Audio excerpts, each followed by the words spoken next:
or appended to something. Okay, so now the important part. What we need to do is we need to split up the keywords that have been sent to this function. So for example, if the keyword was Flash Pro, now we've got one space in here, so what we need to do is split this into an array, so we have just one element is Flash and one element is Pro. So if you haven't looked at arrays already, I suggest you go back and look at them before you start to understand what we're doing here. And we're going to be using a function called preg split. So we're going to be using regular expressions to split these keywords. And the reason we're going to be using regular expressions rather than explode, as you may have seen in the past, explode takes a value and a string, and it will split this string into an array. So for example, a space there would indicate that for something like Flash Pro, we take away this, we add this to the first element of the array and add that to the second, and then so on if you were to have other keywords along the way. However, what explode does not do is take into account that the user may have typed 3 spaces in the middle. Now I know we used our trim function earlier on. Let's find it up here. However, trim only removes white space from the left and right hand side. So if the user was to type, so you've got 3 spaces here, 3 spaces here, but 3 spaces here, we're actually going to get a separate element of our array, which is going to be a space, because we're separating by 1 space and 1 space here. However, we've got a space left in the middle. So we're going to end up searching the database for empty string, which is not what we want to do. So let's get rid of that example, and let's get rid of explode more importantly, and we'll go on to using this preg split. So I'm going to create a new variable called keyword. So I'm redefining this variable that we've passed, and I'm saying that is equal to preg split, okay, or preg split depending on how you want to pronounce it.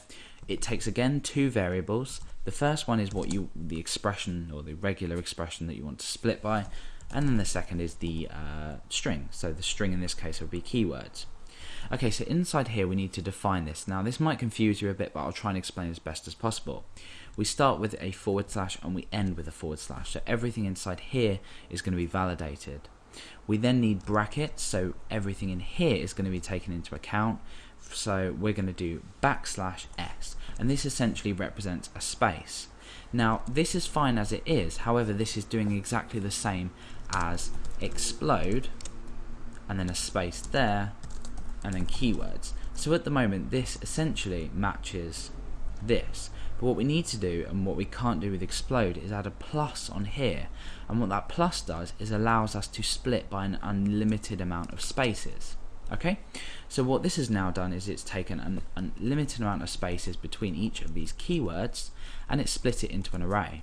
So let's go ahead and say print r keywords, and we need some way of calling this function before we talk about putting it into here. So for now what I'm going to do is I'm just going to say search results keywords, so you can see how we're passing that variable into our search results function. Okay, let's go ahead and preview this and see what we get up. So if I was to type flash, click search, you can see that we have this is the result of the PR statement, if you like, or whatever it is in PHP, and we've got a array with key 0 which is equal to flash. Now if we type Flash Pro, you can see that we've got an array with a key 0 which is flash and 1 which is pro. So we're separating out these keywords now just by typing them into a box.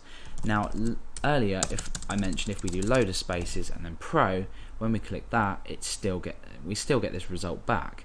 However, let's go back and change this to let's just get rid of that temporarily and say explode keywords, and let's put a space in there, and now see what this returns when we put a load of spaces in the middle.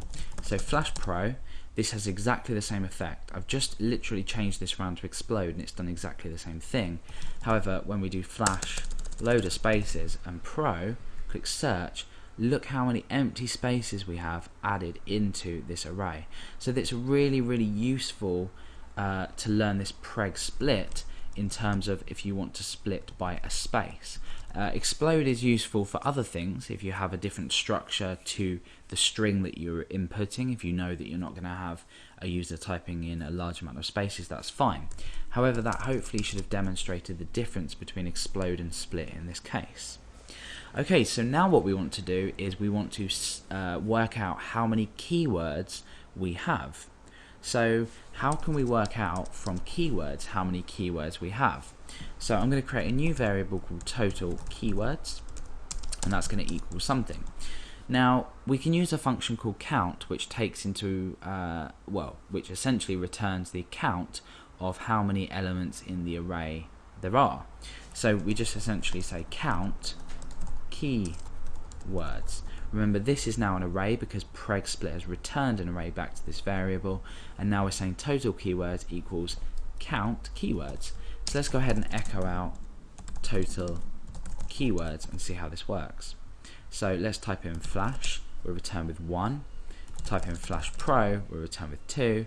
Type in A, B, C, D, E, F, G, and we'll return with 7. So essentially we're splitting and we're returning how many keywords there are.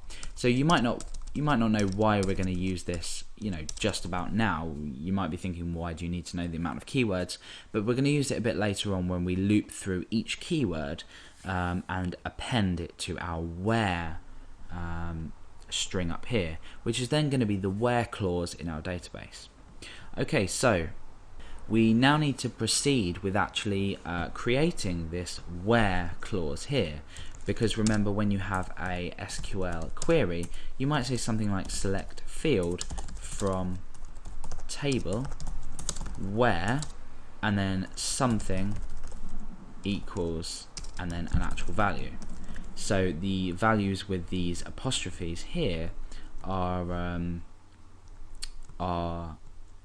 fields in our database, but then these single quotation marks are values. So we need to construct a query, but what we're actually going to be doing is this, okay?